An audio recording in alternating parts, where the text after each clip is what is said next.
Hello my బుడ్డి friends. పోలాండ్లో నా washing తిప్పలు అంటే ఏంటో అనుకుంటున్నారా? అవేనండి నా షూస్ కొన్ని 6 months అవుతుంది. వాష్ చేయాలి కదా, వాటి కోసం సిద్ధపడుతున్నాం. సిద్ధం చేసుకున్నాం. దీనికి ముందే ఆల్రెడీ నా బట్టలు ఉతికేసానండి. మన సైడ్ అయితే తాళ్ళు మేరేస్తాం, ఇక్కడైతే చూసారుగా ఐరన్ స్టాండ్సే. అయ్యే దిక్కు ఏం చేస్తాం, బయట నరిగితే రూపాయలు, అందుకనే స్టాండ్స్ మేరేస్తాం.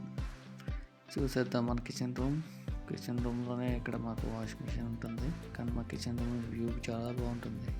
చూసారుగా గ్రీనరీ సూపర్. ఇదే మా వాషింగ్ మిషన్. ఇక షూస్ అయితే లోనకి వెళ్ళిపోయి కూర్చునిపోయినాయి.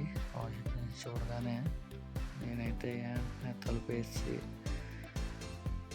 వాషింగ్ మిషన్లో లిక్విడ్ వేసాను, నెక్స్ట్ పౌడర్ కూడా వేసాను. పౌడర్ లిక్విడ్ రెండు వేసిన తర్వాత ఏం చేస్తాను అనుకున్నారా? వేరే చూసేయండి ఏం చేస్తానో. 1 స్పూన్ పౌడర్ అయితే సరిపోతుంది మనకి వాషింగ్కి. అంతకన్నా ఎక్కువ వేస్తే బాగోదు, ఎందుకంటే పౌడర్ అయిపోతాయి.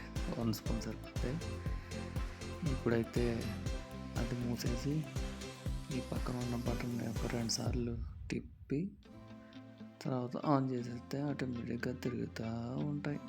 బుజ్జిముండ కూర్చుంటుంది అనుకుంది, కానీ వాషింగ్ మిషన్ కూర్చోబెట్టరు కదా, గిర్ర గిర్ర గిర్ర తీపి వదిలేస్తుంది. తర్వాత మనకి వాషింగ్ అయిపోయినట్టే. ఇంకా చూస్తూ ఉండండి. మన వీడియోస్ లైక్, షేర్, సబ్స్క్రైబ్ చేయండి.